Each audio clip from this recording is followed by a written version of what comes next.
जय श्री श्याम दोस्तों, राधे राधे। आज के वीडियो में आप सबके साथ शेयर करूंगी जन्माष्टमी व्रत के बाद या जन्माष्टमी पूजन के बाद भगवान श्री कृष्ण की जो छठी है वो आपको कब मनानी है, किस दिन मनानी है और किस दिन मनाना सर्वोत्तम है। क्योंकि जो लोग भगवान श्री कृष्ण का जन्मोत्सव यानी कि जन्माष्टमी का जो पर्व है वो मनाते हैं, उनको छठी का पूजन जो है वो ज़रूर करना चाहिए।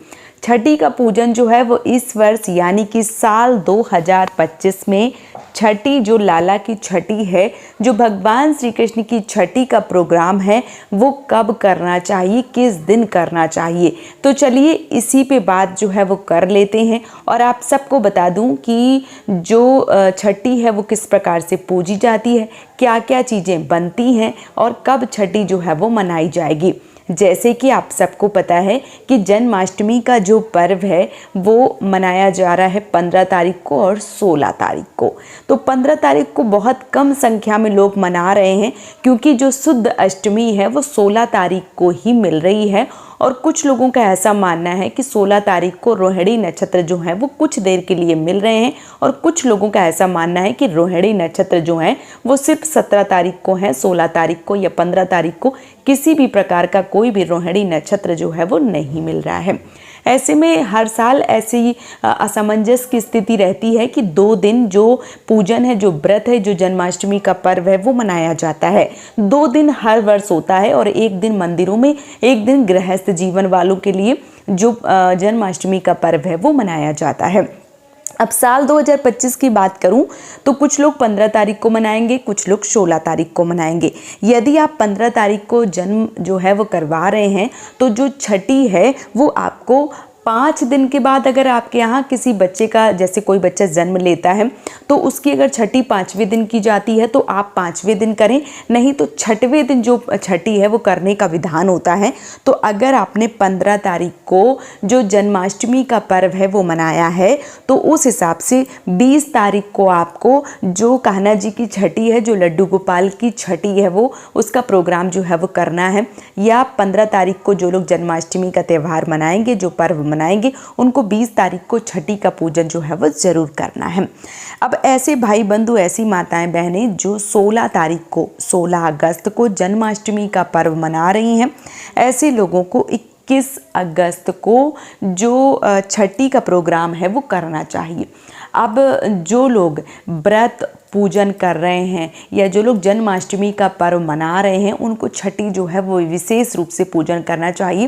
क्योंकि जब बच्चे का जन्म होता है तो छठी जो है वो पूजी जाती है और जब भगवान श्री कृष्ण का जन्मोत्सव आपने मना लिया है तो छठे दिन जो छठी है वो आपको पूजा जो है वो ज़रूर करना चाहिए। तो यदि आप 16 तारीख को जन्माष्टमी का पर्व मना रहे हैं तो 21 तारीख को, यानी 16 तारीख को आपने जन्म मनाया तो 16 तारीख का पहला दिन हो गया, 17 तारीख को दूसरा, 18 तारीख को तीसरा, 19 तारीख को चौथा, 20 तारीख को पांचवा और 21 तारीख को छठवां दिन जो है वो पड़ रहा है। तो आपको 16 तारीख को अगर आपने मनाया है जन्माष्टमी का पर्व तो आपको 21 अगस्त को दिन गुरुवार को जो कान्हा जी की छठी है वो ज़रूर मनानी है। छठी ज़रूर मनाइए, विशेष रूप से छठी का जो महत्व है वो बताया गया है। तो छठी का पूजन जो है वो आपको ज़रूर करना है। अब आप लोगों के अगर समझ में ना आए कि छठी का पूजन जो है वो किस प्रकार से करना चाहिए, तो जैसे छोटे बच्चे जन्म लेते हैं, छठी में जो भी चीज़ें बनती हैं, जैसे कड़ी हो गया, चावल हो गए, रोटी हो गई, पूड़ी हो गई और एक कुछ मीठा बनता है, हमारे यहाँ उसको गोरस बोलते हैं। बहुत सारे लोग खीर भी बना लेते हैं या बहुत सारे लोग पंचामृत जो है वो बना लेते हैं, जिसको चरणामृत के नाम से भी जाना जाता है। तो आपके यहाँ जब छोटे बच्चे जन्म लेते हैं तो आपके यहाँ क्या बनता है, आप उसी प्रकार से बना सकते हैं।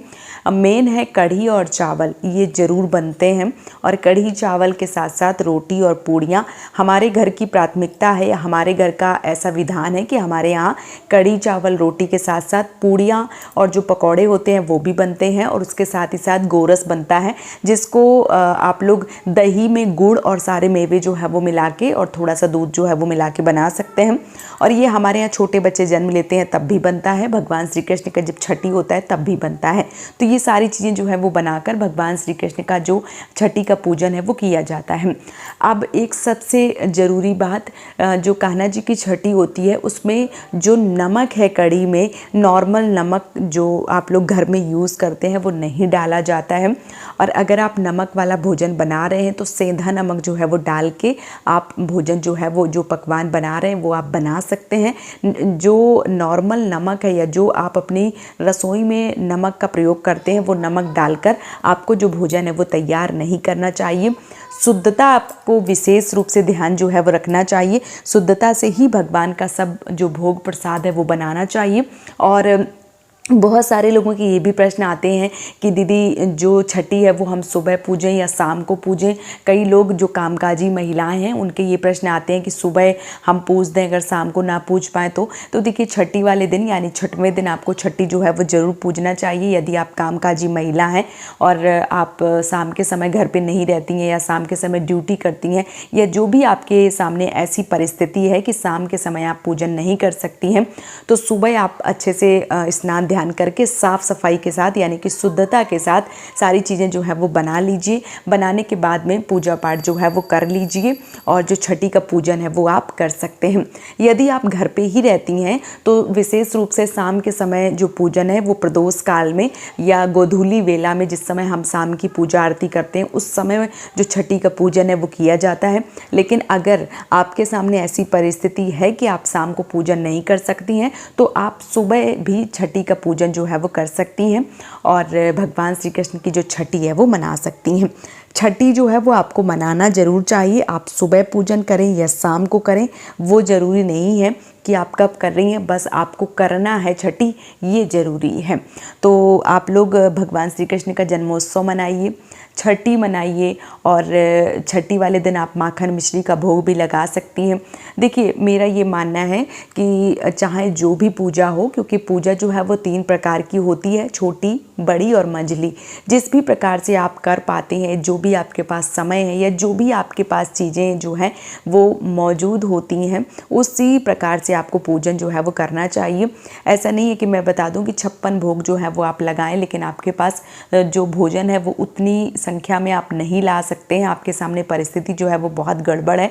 तो आप अपनी चीज़ें अपने अनुसार ही देखिए कि आपका जो बजट है वो किस प्रकार से है और आप क्या क्या बना के भगवान का भोग लगा सकते हैं, उसी प्रकार से आपको बनाना चाहिए।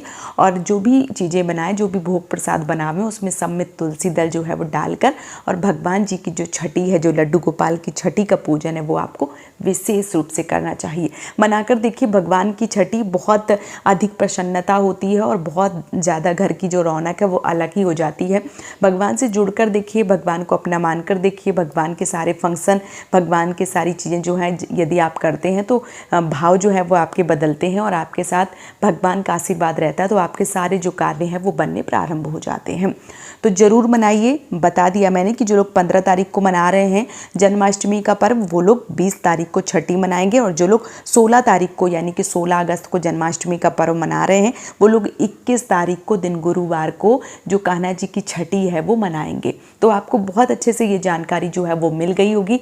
यदि आपको वीडियो पसंद आया है तो इस चैनल से जुड़ जाइए, चैनल को सब्सक्राइब कर लीजिए, वीडियो को लाइक कर लीजिए। आपके कोई प्रश्न है तो नीचे कमेंट में लिख दीजिए। और इस चैनल पे आपको खाटू श्याम से जुड़ी सभी जानकारी मिलती हैं और ट्रेंडिंग टॉपिक जैसे जो भी व्रत त्यौहार आते हैं उनकी सभी जानकारी जो है वो आपको मिलती है। जैसे अभी संतान सप्तमी, महालक्ष्मी, हरितालिका तीज, फिर करवा चौथ, दीपावली, धनतेरस, सभी जानकारियाँ जो है वो इस चैनल पर आपको मिलेंगी। तो इसके लिए आपको इस चैनल से जुड़ना पड़ेगा, चैनल को सब्सक्राइब करके। बहुत जल्दी मिलूंगी एक और नए वीडियो के साथ में। आप सभी को जन्माष्टमी पर्व की ढेर सारी शुभकामनाएं और कान्हा जी की छठी की भी ढेर सारी शुभकामनाएं। आज का ये वीडियो यहीं पे समाप्त कर रही हूँ दोस्तों। जय श्री श्याम, राधे राधे।